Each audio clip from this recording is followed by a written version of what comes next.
சேலத்தில் அறக்கட்டளை பெயரில் முறைகேட்டில் ஈடுபட்டதாக 3 பேர் கைது செய்யப்பட்ட நிலையில் பொருளாதார குற்றப்பிரிவினரை தாக்கியதாக மேலும் 12 பேர் கைது செய்யப்பட்டுள்ளனர்.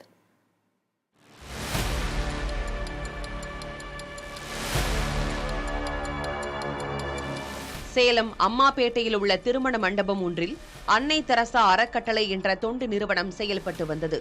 அறக்கட்டளையில் 50,000 ரூபாய் முதலீடு செய்தால் 7 மாதத்திற்கு மாதந்தோறும் ரூபாய் 15,000 வழங்கப்படும் என கவர்ச்சிகரமான திட்டங்களில் பணம் வசூலிக்கப்பட்டது.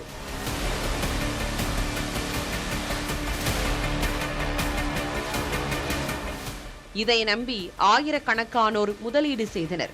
இதனிடையே ஒருநாள் ஆஃபராக 1 லட்சம் ரூபாய் முதலீடு செய்வோருக்கு 7வது மாதம் 2 லட்சம் ரூபாயாக வழங்கப்படும் என்று அறிவிக்கப்பட்டதாக தெரிகிறது.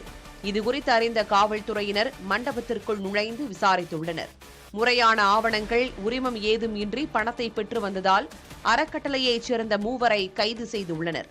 ஆனால் அவர்கள் முறையாக செயல்படுவதாகவும், எனவே அவர்களை கைது செய்யக்கூடாது என்று கூறி காவல்துறையினரை சிறைப்பிடித்து மக்கள் வாக்குவாதத்தில் ஈடுபட்டதால் பரபரப்பு நிலவியது.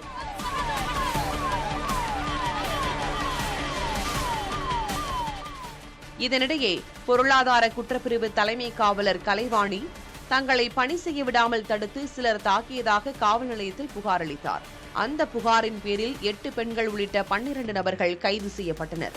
கைது படலங்கள் ஒருபுறம் இருக்க, அறக்கட்டளை அலுவலகம் செயல்பட்ட மண்டபத்தில் பொருளாதார குற்றப்பிரிவினர் நடத்திய சோதனையில் 12,000 ரூபாய் ரொக்கம், 2.5 கிலோ தங்கம், 13 கிலோ வெள்ளி மற்றும் 1000 அரிசி மூட்டைகள் பறிமுதல் செய்யப்பட்டன. மண்டபத்திற்கும் சீல் வைக்கப்பட்டது.